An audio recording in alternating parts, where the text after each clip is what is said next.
Welcome back to Sawtooth Tactical, your source for Second Amendment news, gun reviews, and more. And specifically, talking about the ATF always taking our fun.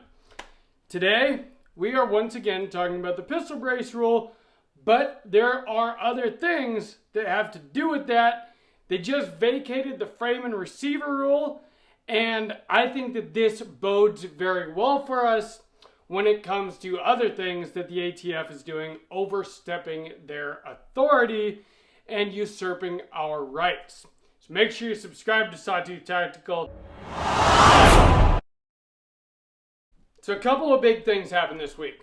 June 29th, which was Thursday, they heard oral arguments in the Mock v. Garland case. That's the one with FPC, Maximum Defense, against Merrick Garland, the AG of the United States, and against the ATF, specifically about the pistol brace rule that we've been talking about for like 5 months now.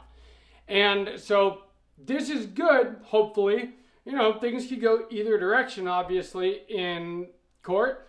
And, you know, I'm optimistic because I feel like our side, like it would only make sense for us to win, because I feel like what the ATF is doing is illegal. And I think it is. And I think that a judge should be able to tell that. But we will see what happens. The ATF basically, in my opinion, lied.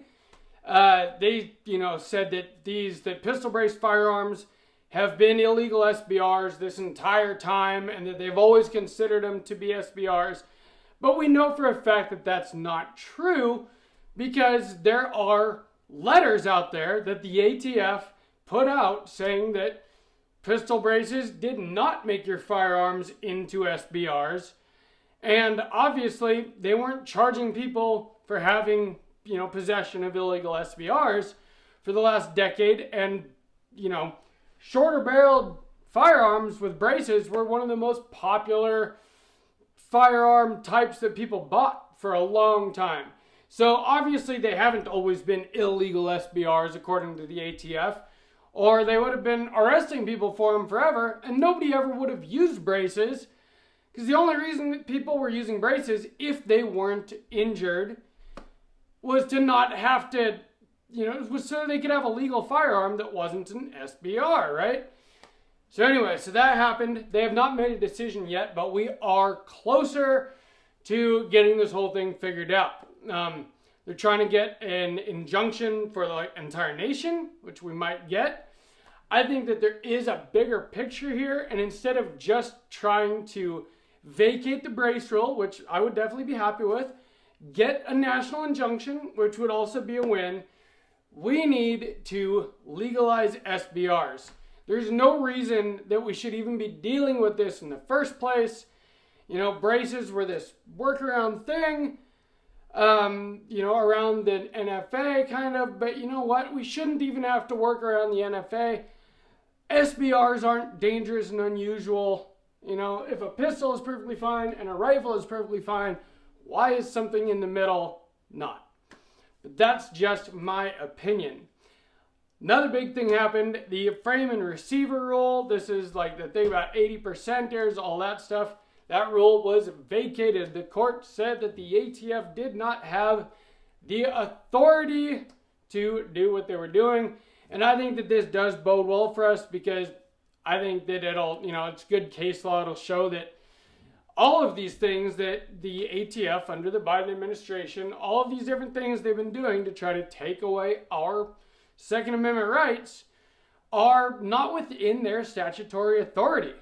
It is up to Congress to make laws. The ATF doesn't get to make laws.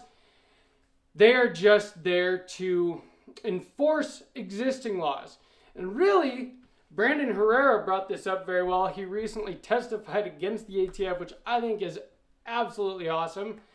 But the ATF was part of the Treasury Department. They're just supposed to collect taxes for NFA items and stuff.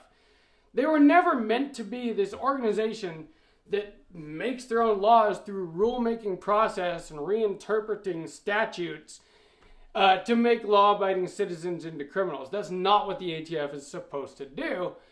but it's what they've somehow become because all of these, agencies have been weaponized against anybody that doesn't support the leftist agenda.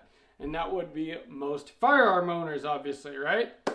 But anyway, that rule was vacated. I think that this is going to go well for us. I think that within the next, hopefully, few months, we see many more things like this and the ATF just losing their ass on all this stuff that they thought that they could get away with.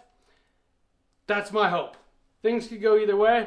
Let me know what you think down in the comment. Do you agree that things are starting to go in the right direction?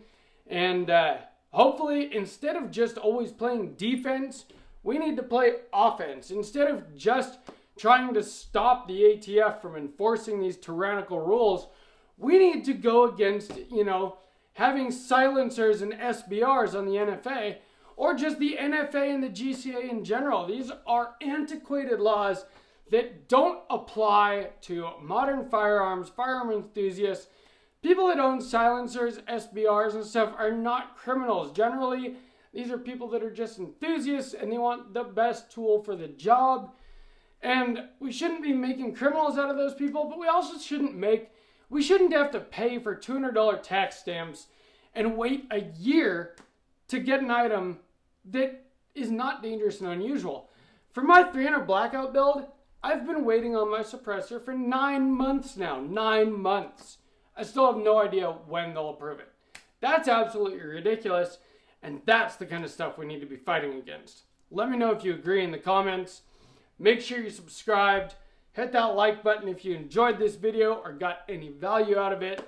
Share it with people that you think need to see this kind of stuff. And from Sawtooth Tactical, stay strapped or get clapped.